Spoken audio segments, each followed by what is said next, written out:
Assalamualaikum warahmatullahi wabarakatuh. Perkenalkan, nama saya Wimbi Fania Deska Kalfadila dari kelas C dengan NIM 219. Di sini saya akan membuat video pembelajaran yang bertemakan pasar modal sebagai tugas penyelesaian mata kuliah Hukum Ekonomi Bisnis yang diampu oleh Bu Iva. Akan ada beberapa topik pembahasan yang akan saya bahas dalam video ini. Yang pertama adalah pengertian pasar modal. Menurut Undang-Undang Nomor 8 Tahun 1995, pasar modal adalah suatu kegiatan perdagangan efek dan penawaran umum serta lembaga perusahaan maupun profesi yang berkaitan dengan efek yang diterbitkannya. Sedangkan definisi lainnya adalah sebuah pasar yang memiliki kegiatan terorganisir dengan jenis perdagangan surat-surat berharga. Selanjutnya, saya akan menjelaskan mengenai pelaku pasar modal yang dibagi menjadi 5 bagian. Yang pertama ada emiten. Emiten merupakan perusahaan yang melakukan emisi baik yang berupa saham maupun obligasi. Yang kedua ada investor atau pemodal yang akan membeli atau menanamkan modalnya di perusahaan yang melakukan emisi. Yang ketiga penjamin emisi atau underwriter. Lembaga yang menjamin terjualnya saham atau obligasi sampai pada waktu tertentu dan dapat memperoleh dana yang diinginkan oleh emiten.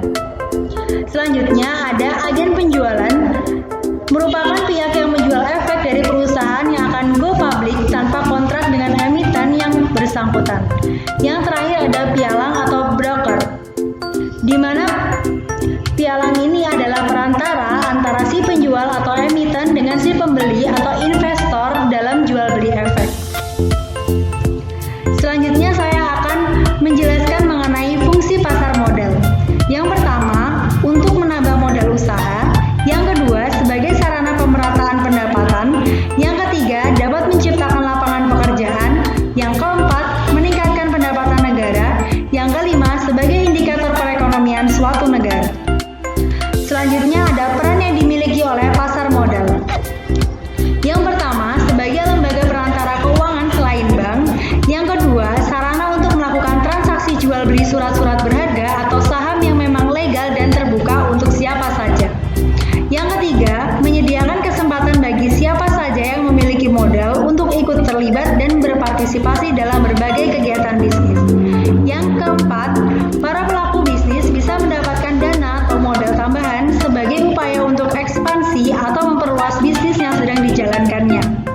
Yang kelima, saat akan menjual surat berharga yang dimiliki, para pemegang saham atau pemilik surat berharga akan memperoleh likuiditas. Selanjutnya, saya akan menjelaskan mengenai lembaga pasar modal. Di dalam lembaga pasar modal terdapat 5 bagian. Yang pertama adalah OJK atau Otoritas Jasa Keuangan, di mana fungsinya adalah menggantikan fungsi Badan Pengawas Pasar Modal sebagai pengawas seluruh aktivitas yang terjadi di pasar modal. Yang kedua ada Bursa Efek. Saat ini Bursa Efek dibagi menjadi 2, yaitu Bursa Efek Jakarta dan Bursa Efek Surabaya. Namun sejak akhir tahun 2007, Bursa Efek Surabaya melebur ke Bursa Efek Jakarta sehingga menjadi Bursa Efek Indonesia. Yang ketiga ada perusahaan efek, dan yang keempat ada lembaga clearing dan penjaminan. Yang pada saat ini dilakukan oleh PT Clearing Penjaminan Efek Indonesia atau PT KPEI, dan yang terakhir ada lembaga penyimpanan dan penyelesaian yang saat ini dilakukan oleh PT Kustodian Sentral Efek Indonesia atau PT KSEI.